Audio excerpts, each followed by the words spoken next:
AB super ক্লাসের পক্ষ থেকে তোমাদের সকলকে স্বাগতম। আজ আবার অনেকদিন পর তোমাদের নতুন ভিডিও নিয়ে হাজির। প্রায় কয়েকদিন আমার একটু প্রবলেম থাকার দরুন আমি তোমাদের এমনভাবে ভিডিও আপলোড করতে পারছি না। এবার থেকে হয়তো তোমাদের পার ডে ভিডিও পেয়ে থাকবে।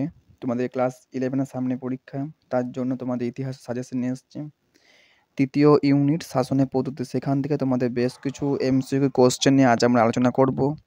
তাহলে চলো আমাদের কোন কোন কোশ্চেনগুলো খুব ইম্পর্টেন্ট সেই কোশ্চেন নিয়ে আলোচনা করা যাক। তবে তার আগে বলে রাখি, এই ভিডিওটি খুবই বড় হবে, প্রায় অনেকগুলো কোশ্চেন আছে। তো তার দরুন আমি এই পুরো ভিডিওটি কিন্তু 3টে ধাপে এগোবে। ফার্স্ট, আমি প্রায় প্রতিদিন এখান থেকে আমি কিন্তু আজকে পারলে আজকে আমি 2টো ভিডিও ছেড়ে দেবো। 30টি করে কিন্তু আমি কোশ্চেন আলোচনা করব। তাহলে প্রায় আমার 90টি কি কাছাকাছি 100টা, 90 থেকে 100টার মতো কোশ্চেন আছে। আমি 30টা করে কোশ্চেন করলেই প্রায় আমার কমপ্লিট হয়ে যাবে। তাহলে চলো ফার্স্ট কোশ্চেন কী বলা হচ্ছে।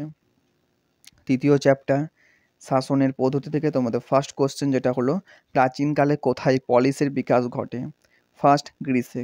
গ্রিসের মধ্যে পলিসের উদ্ভব হয়েছিল। নগর রাষ্ট্রের অপর নাম কি? পলিস। যে ক্ষুদ্র ক্ষুদ্র নগররাষ্ট্রগুলো গড়ে উঠতো সেগুলোকে একত্রে বলা হতো কিন্তু পলিস। গ্রিক পলিসগুলির অন্যতম বৈশিষ্ট্য কি?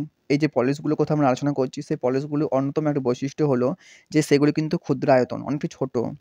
প্রথম দিকে গড়ে ওঠা রাষ্ট্রগুলির আকৃতি কেমন ছিল? প্রথম দিকে যে সমস্ত নগররাষ্ট্রগুলি গড়ে উঠতো সেই সমস্ত নগররাষ্ট্রগুলি কেমন আকৃতি ছিল? প্রথম দিকে গড়ে ওঠা ক্ষুদ্র, মানে ছোট ছোট। কার্ল মার্কসের মতে আদিম সমাজ ছিল সাম্যবাদী। কার্ল মার্কস মনে করেন যে আদিম সমাজ হলো কিন্তু সাম্যবাদী। গ্রিসের সর্বাধিক উল্লেখযোগ্য পলিস দুটি ছিল কি কি? অ্যাথেন্স এবং স্পার্টা। এই দুটো উল্লেখযোগ্য পলিস সাম্রাজ্য ছিল। তারপরে দেখো, কত বছর ধরে গ্রিসের নগররাষ্ট্র গঠনের প্রক্রিয়া চলেছিল? অপশন অনেকগুলো দেওয়া আছে তোমাদের, 1500, 700, প্রায় 150, 700, 1500 এবং 300। 300 বছর ধরে কিন্তু পলিসের সাম্রাজ্য গঠনে কাজ চলেছিল। অ্যারিস্টটল বর্ণিত পলিসের উদ্ভবের প্রথম স্তর হলো কি? অ্যারিস্টটল মনে করেন যে পলিসগুলো গড়ে উঠেছে, সেই পলিসগুলোর প্রথম স্তর হলো কিন্তু গ্রাম, যে ক্ষুদ্র ক্ষুদ্র একত্রে গ্রামগুলো দ্বারাই এই পলিসগুলো গড়ে উঠেছে। ম্যান আর দ্য পলিস কথাটি কে বলেন? থুকিডিডিস, দার্শনিক থুকিডিডিস এটি বলে থাকেন যে ম্যান আর দ্য পলিস এই কথাটা বলেছেন। রিপাবলিক গ্রন্থের লেখক কে? প্লেটো। প্লেটো হলেন রিপাবলিক গ্রন্থের লেখক।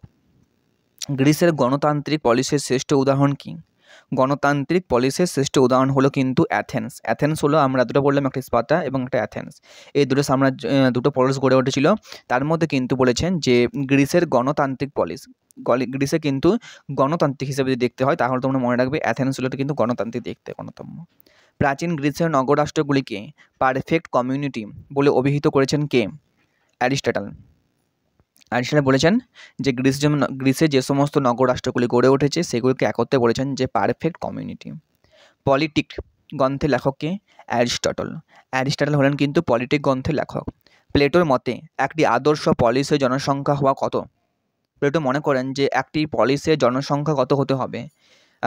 প্লেটো মনে করেন যে জনসংখ্যা প্রায় 5000-এর মতো, পলিসের মধ্যে 5000-এর মতো জনসংখ্যা থাকতে হবে। অ্যাথেন্সের ম্যাজিস্ট্রেটরা পরিচিত ছিল কি নামে? আর্কন নামে। অ্যাথেন্সের ম্যাজিস্ট্রেটরা পরিচিত ছিলেন আর্কন নামে। গ্রিসের অভিজাততান্ত্রিক পলিসের শ্রেষ্ঠ উদাহরণ কি? স্পার্টা।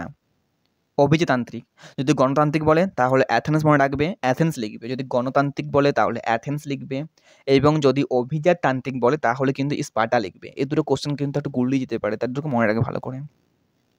অ্যাথেন্সের কৃতদাসরা কী নামে পরিচিত ছিলেন? অ্যাথেন্সের কৃতদাসরা থিতিস, থয়সি দন্তস্য, থিতিস নামে পরিচিত ছিল। স্পার্টায় কৃতদাসরা কী নামে পরিচিত ছিল?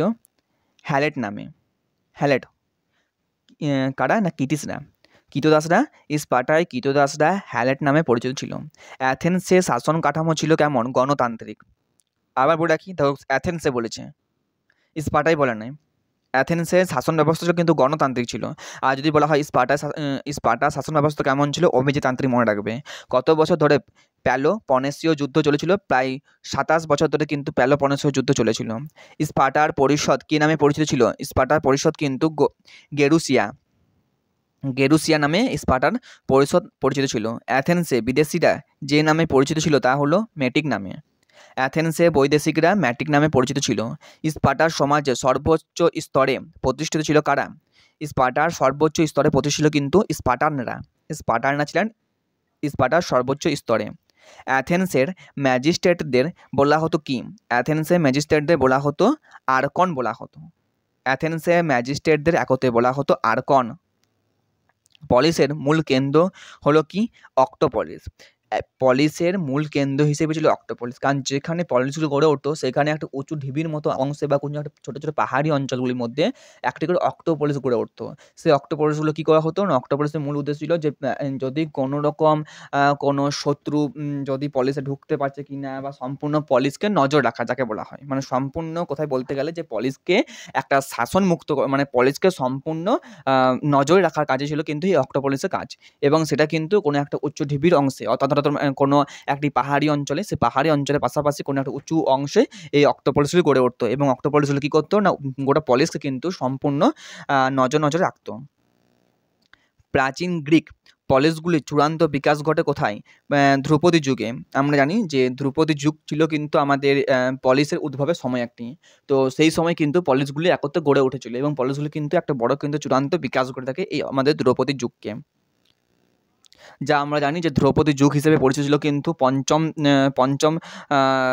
পঞ্চম থেকে প্রায় চতুর্থ শতক পর্যন্ত, মানে খ্রিস্টপূর্ব পঞ্চম থেকে খ্রিস্টপূর্ব চতুর্থ শতক পর্যন্ত আমাদের ধ্রুপদী যুগ নামে পরিচিত ছিল। এটা তোমাদের খুব ইম্পর্টেন্ট কোশ্চেন যে ধ্রুপদী যুগ কাকে বলা হয়, বা ধরো ধ্রুপদী যুগ কত খ্রিস্টাব্দের সময় গড়ে উঠেছিল, পলিস কোন সময় গড়ে উঠেছিল। এখানে 3টে কোশ্চেন তোমরা পেয়ে যাবে।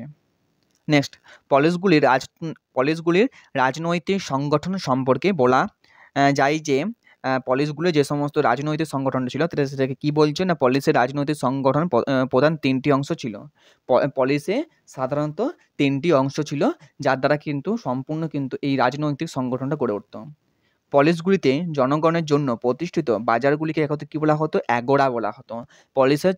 পলিসে মানে সমস্ত পলিসগুলিতে একটা ছোটো ছোটো করে কিন্তু একটা বাজার গড়ে উঠতো। সেই বাজার কী করা হতো না, ধরো পলিসগুলো এতটাই ক্ষুদ্র ছিল যে পলিসের সমস্ত মানুষগুলো কিন্তু মুখ চেনা থাকতো, সকলে কিন্তু একে অপরের চেনা থাকতো। প্লাস এই রাজনৈতিক শাসন ব্যবস্থায় পলিসের সমস্ত মানুষ কিন্তু যুক্ত হতে পারতো। তাছাড়া পলিসের মূল কেন্দ্রে একটা বাজার গড়ে উঠতো, সেখানে যা কিছু চাষ হতো, যা উৎপাদন হতো সেখানে কিন্তু ওই বাজারে ক্রয় বিক্রয় করা হতো। বাইরে থেকে কোনো রকম কিন্তু কোনো কিছু উৎপাদন কোনো দ্রব্য কিন্তু এই পলিসের মধ্যে ঢুকতে পারতো না। তাছাড়া এই পলিসগুলির মধ্যে সাধারণত যে বেশ কিছু মানুষরা কিন্তু বসবাস করতো এবং তারা কিন্তু এই বাজারে এসে তাদের কিন্তু বিভিন্ন কথোপকথন করতেন, বিভিন্ন আনন্দ উদযাপন করতেন। তো সেই যে বাজারগুলো গড়ে উঠতো সেই বাজারগুলো একত্রে বলা হতো অ্যাগোরা। অ্যাথেন্সের দেবদেবীদের মধ্যে শ্রেষ্ঠ কে ছিলেন? জিউস। অ্যাথেন্স সাম্রাজ্যের যে দেবদেবীরা ছিলেন তাদের মধ্যে অন্যতম ছিল কিন্তু জিউস। বর্গী জয়শ্রী অশ্রু দন্তস্ব, জিউস ছিলেন। গ্রিক পলিসগুলির মধ্যে ছিল কিন্তু স্পার্টার আয়তন ছিল অ্যাথেন্সের তুলনায় বৃহৎ। আমরা পলিস জানি যে গ্রিসে যে সমস্ত পলিসগুলো গড়ে উঠেছে তার মধ্যে অন্যতম 2টি পলিস ছিল, যেটা হলো কিন্তু আমাদের অ্যাথেন্স এবং একটি স্পার্টা। তো তার মধ্যে কিন্তু আমাদের স্পার্টার আয়তন ছিল কিন্তু অ্যাথেন্সের চেয়ে সবচেয়ে কিন্তু তুলনায় বৃহৎ। হ্যাঁ, স্পার্টার আয়তন ছিল অ্যাথেন্সের তুলনায় বড়। মানে আমাদের ক্ষেত্রে বলতে গেলে অ্যাথেন্স একটু ছোট ছিল আর স্পার্টা ছিল একটু মানে তুলনামূলকভাবে একটু বড়। তাহলে আজকে এই 30টি কোশ্চেন নিয়ে আমরা আলোচনা করলাম। আবার নেক্সট 30টি কোশ্চেন কিন্তু আমার নেক্সট ভিডিওতে আপলোড করে দেবো। সেখানে তোমরা কিন্তু এই 30টি কোশ্চেন কিন্তু কাট করে নেবে এবং যাদের পিডিএফটা দরকার পিডিএফটা তোমরা পেয়ে যাবে। তোমরা পিডিএফটা এখন আমার সম্পূর্ণ হয়নি পিডিএফটা। একবারে তোমাদেরকে যদি পিডিএফটা দরকার হয়ে থাকে তাহলে পিডিএফটা কিন্তু আমার সম্পূর্ণ পিডিএফটা তোমাদের দরকার হয়। তাহলে আমাকে তোমরা যারা হোয়াটসঅ্যাপ গ্রুপে আছো আমাকে হোয়াটসঅ্যাপ গ্রুপে মেসেজ করো। তাছাড়া আমাকে কমেন্টে জানাও। আমি কমেন্টে জানালে তোমাদের হোয়াটসঅ্যাপ গ্রুপে জয়েন করে দেবো এবং সেই হোয়াটসঅ্যাপ গ্রুপে তোমরা কিন্তু এই পিডিএফটা কাট করতে পারো। তো তোমাদের সামনে পরীক্ষা যেহেতু তাই তোমাদের ধরুন এই কোশ্চেনগুলো খুব ইম্পর্টেন্ট কোশ্চেন। আর তোমাদের যদি পিডিএফে দরকার হয় তাহলে আমাকে পিডিএফটি তোমাকে জানাও এবং পিডিএফে তোমরা কিন্তু লিঙ্ক পেয়ে যাবে। তাহলে তোমরা দেখে রাখো কোশ্চেনগুলো। যারা এখনও চ্যানেলটিকে সাবস্ক্রাইব করোনি চ্যানেলটি সাবস্ক্রাইব করে দাও, পাশে থাকা বেল আইকনকে অবশ্যই তোমরা ক্লিক করে দাও এবং লাইক কমেন্ট শেয়ার করে দাও। এবং তোমাদের কোনো রকম প্রবলেম হয় তো আমাকে কমেন্টে জানাও। তোমাদের সামনে পরীক্ষা, আমি তোমাদের বারবার করে বলছি, ক্লাস মাধ্যমিক থেকে শুরু করে ক্লাস 10, 11, 12 এই 3টে ক্লাসে তোমাদের যে কোনো সাজেশন দরকার হয় আমাকে কিন্তু অবশ্যই তোমরা কমেন্টে জানাও। আমি তোমাদের কোন ভিডিওগুলো দরকার হয় আমি সেই ভিডিওটি তোমাদের আপলোড করব। এবং তোমাদের কোনো রকম যদি কোনো প্রবলেম হয়ে থাকে, তোমাদের যদি পিডিএফ দরকার হয়ে থাকে বা তোমাদের কোন ক্লাস দরকার আমাকে কমেন্টে জানাও। তাহলে আজকে এইটুকুই। আবার নেক্সট ভিডিওতে আমরা কিন্তু আলোচনা করব। সকলে ভালো থেকো, সুস্থ থেকো।